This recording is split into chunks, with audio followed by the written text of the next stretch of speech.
Bismillahirrahmanirrahim. Assalamualaikum warahmatullahi wabarakatuh. Apa kabar semuanya? Masih tetap semangat ya untuk mendengarkan Bunda bacain buku Muhammad Is My Hero yang ditulis oleh Bunda Ari Indriani. Oke, hari ini kita akan baca buku ke-9. Setelah kemarin buku ke-8 ada peristiwa Isra Mi'raj dan juga Bayat Aqabah pertama dan kedua, dan dakwah Islam yang semakin menyebar ke Madinah. Nah, di buku ke-9 judulnya yaitu Hijrah ke Madinah.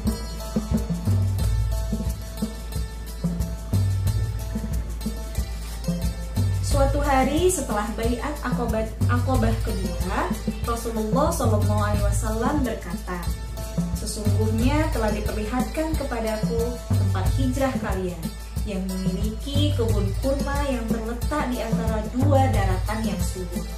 Tempat yang dimaksud Rasulullah SAW adalah Yasrib atau Madinah. Para sahabat segera berhijrah atau berpindah tempat tinggal ke Madinah. Sahabat yang pertama kali sampai di Madinah adalah Abu Salamah. Kemudian Amir bin Rabi'ah beserta istrinya Laila binti Abu Hashmah. Secara bertahap, para sahabat pergi ke Madinah secara diam-diam, kecuali Umar bin Khattab yang dengan gagah berani mengumumkan kepergiannya. Tidak ada seorang pun yang berani mencegah Umar, karena dia sangat ditakuti oleh orang-orang Quraisy. Demikianlah seluruh kaum muslim sudah pergi. Yang tersisa di Makkah hanya Rasulullah SAW, Abu Bakar, Ali bin Abi Thalib, orang lemah yang tidak sanggup berhijrah, serta mereka yang dilarang dan ditahan orang kafir Quraisy dari berhijrah. Sebagian kaum muslim yang sebelumnya hijrah ke Habasyah pun menyusul ke Madinah. Semuanya tinggal di rumah-rumah kaum Ansor di Madinah.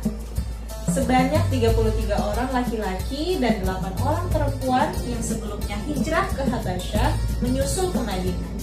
Ja'far bin Abi Thalib, Ummu Habibah dan rombongan sisa dari Habasyah baru datang ke Madinah pada tahun ke-7 Hijriah usai perang Khaybar.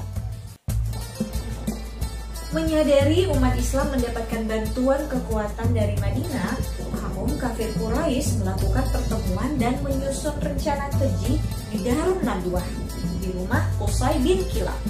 Apa rencananya? Membunuh Rasulullah SAW. Pertemuan di Darun Nadwah dihadiri oleh setan yang menyamar menjadi seorang lelaki tua dari Najd yang terus menghasut agar Rasulullah SAW dibunuh. Malaikat Jibril mendatangi Rasulullah SAW dan menyampaikan agar Rasulullah SAW hijrah ke Madinah. Malam ini jangan berbaring di tempat tidur yang biasa engkau pakai, kata Jibril. Rasulullah SAW segera menyiapkan kepergiannya bersama Abu Bakar dengan sangat teliti. Mereka akan bersembunyi di Gua Sur. Asma binti Abu Bakar yang tengah hamil bertugas mengantar makanan. Agar mudah membawanya, dia menyembunyikan makanan di balik bajunya, sehingga dia pun diberi julukan Zatun Nutaqain, artinya perempuan berikat pinggang dua.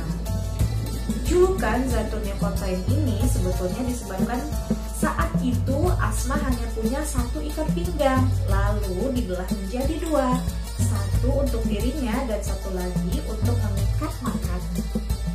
Insya Allah. Abdullah, putra Abu Bakar, diminta mengamati semua pembicaraan Quraisy dan melaporkannya. Sementara itu, pembantu Abu Bakar, Amir bin Fuhairah, diminta menggembalakan kambing di sekitar Gua Sur. Rasulullah SAW tetap mendapatkan susu kambing, juga menghapus jejak kaki Abdullah bin Abu Bakar dari Mekah yang mendatangi Rasulullah SAW dan Abu Bakar. Malam itu Ali bin Abi Thalib tidur di tempat tidur Rasulullah SAW. Para pemuda musyrik Quraisy berjaga di luar rumah menunggu Rasulullah SAW keluar rumah untuk mereka bunuh. berhasilkah mereka? Tentu saja tidak. Rasulullah SAW keluar dengan tenang sambil menaburkan tanah ke kepala para pemuda itu. Allah Maha Besar. Pandangan kaum Quraisy terhalang. Para pemuda Quraisy sangat marah ketika hanya menemukan Ali di rumah Rasulullah SAW.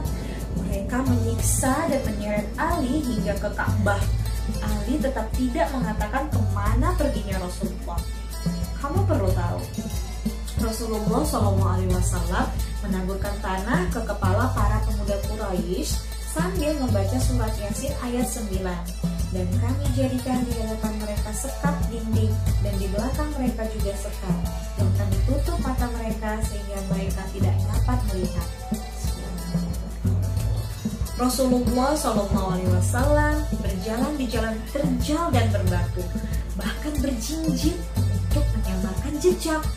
Apa yang dilakukan Abu Bakar? Ketika kaki Rasulullah SAW berdarah, Abu Bakar menggendong Rasulullah SAW di Gunung Sur hingga mencapai mulut gua Sur.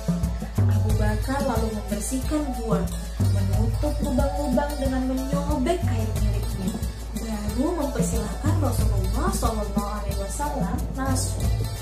Begitu sayangnya Abu Bakar kepada Rasulullah SAW hingga dia diam saja ketika kakinya digigit binatang di dalam gua. Dia tak mau membangunkan Rasulullah SAW. Tapi rasa sakit di kakinya membuat air matanya menetes mengenai wajah Rasulullah SAW. Rasulullah SAW kemudian meludahi luka Abu Bakar dan rasa sakit Abu Bakar pun hilang. Subhanallah. Orang Quraisy terus mencari Rasulullah SAW sampai di pintu Gua Sur. Gua Sur hanyalah ceruk batu yang tidak terlalu dalam. Kalau orang Quraisy melihat ke bawah, niscaya mereka akan melihat Rasulullah SAW dan Abu Bakar. Abu Bakar sangat khawatir dan bersedih karena berpikir Rasulullah SAW akan ditemukan. Jangan bersedih, sesungguhnya Allah bersama kita. Rasulullah SAW berkata dengan tenang. Allah Subhanahu wa Ta'ala mengirim pertolongannya dengan sarang laba-laba dan sarang burung di mulut gua. Nah, ini sarang laba-labanya dan ini sarang burung. Orang Quraisy berpikir, bagaimana mungkin sarang laba-laba tidak rusak jika Rasulullah SAW melewatinya? Dengan izin Allah Subhanahu wa Ta'ala, Rasulullah SAW dan Abu Bakar tidak ditemukan. Setelah 3 malam di Gua Sur, mereka melanjutkan perjalanan. Abdullah bin Uraikid dipilih sebagai penunjuk jalan. Abdullah yang bukan seorang muslim ini sangat memahami jalan menuju Madinah. Tentu saja sebelumnya dia sudah dipastikan tidak akan berbohong dan mencelakakan Rasulullah SAW. Amir bin Fuhairah bertugas menghapus jejak dengan kambing gembalaan. Suraqah bin Malik mengejar untuk membunuh Rasulullah. Namun setiap kali sudah dekat, kudanya jatuh dan dia terpelanting. Suraqah akhirnya pulang. Sampailah Rasulullah SAW di Kubah, sebuah perkampungan di pinggiran Madinah. Beliau bertemu dengan Ali bin Abi Thalib yang menyusul berhijrah usai mengembalikan barang yang sebelumnya dititipkan kepada Rasulullah SAW oleh orang Quraisy. Rasulullah SAW membangun fondasi Masjid Quba, masjid pertama yang didirikan sejak beliau diangkat menjadi nabi. Kisahnya diabadikan oleh Allah Subhanahu wa Ta'ala dalam Al-Quran surah At-Taubah ayat 108. 4 hari kemudian, beliau melanjutkan perjalanan hingga tiba di Madinah. Takbir bergemuruh dari rumah dan jalan-jalan.